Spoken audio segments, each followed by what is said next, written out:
కూగట్పల్లి బాలిక హత్య కేసు కొలికి వచ్చిన నేపథ్యంలో బాలిక తల్లిదండ్రులను పరామర్శించేందుకు సంగీత్ నగర్లోని ఇంటికి వెళ్లారు ఎస్సీ ఎస్టీ కమిషనర్ చైర్మన్ బక్కి వెంకటయ్య.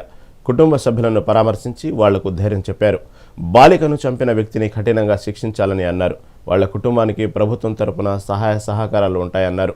బాలిక కుటుంబానికి డబుల్ బెడ్రూమ్ ఫ్లాట్ వచ్చేలా చూస్తామని తెలిపారు.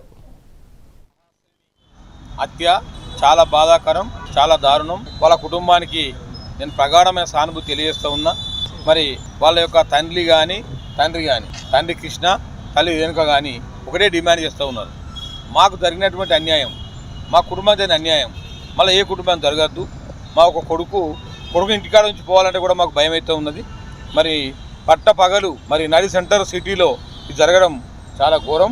మరి ఇటువంటి జరగకుండా తప్పకుండా శాస్త్రిని పేరు మీదనే ఒక చట్టం తీసుకురావాలని చెప్పి వాళ్ళు డిమాండ్ చేస్తూ ఉన్నారు. దాన్ని కూడా మేము ఒప్పుకున్నాం. తప్పకుండా గౌరవ ముఖ్యమంత్రి గారి దృష్టికి ఉంచబోయి శాస్త్రిని పేరు మీద ఒక పగడబంది చట్టాన్ని తీసుకురావాలని చెప్పి మేము ఎస్సీ ఎస్టీ కమిషన్ తరఫున కూడా మేము ముఖ్యమంత్రి గారికి రికమెండ్ చేస్తాం. ఏది ఏమైనా ఆ కుటుంబంగా కాకుండా వేరే ఆ కుటుంబ ఉన్నారా, ఇంకా మిత్రులున్నారా, తప్పకుండా వాళ్ళు లూపి లాగి మరి పోలీస్ శాఖకు నేను డైరెక్షన్ ఇస్తున్న ఎస్సీ ఎస్టీ కేసు కూడా దీన్ని వర్తింపజేయాలి.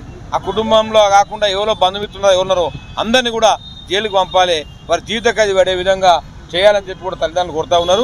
మేము ఏది ఏమైనా ఆ కుటుంబానికి తప్పకుండా న్యాయం చేస్తాం. ఆ కుటుంబానికి ఒక 2 BHK ఇల్లు తప్పకుండా ఇప్పిస్తాం. ఎస్సీ ఎస్టీ కేసుల బెనిఫిట్స్ అని కూడా వాళ్ళకి వర్తింపజేస్తాం.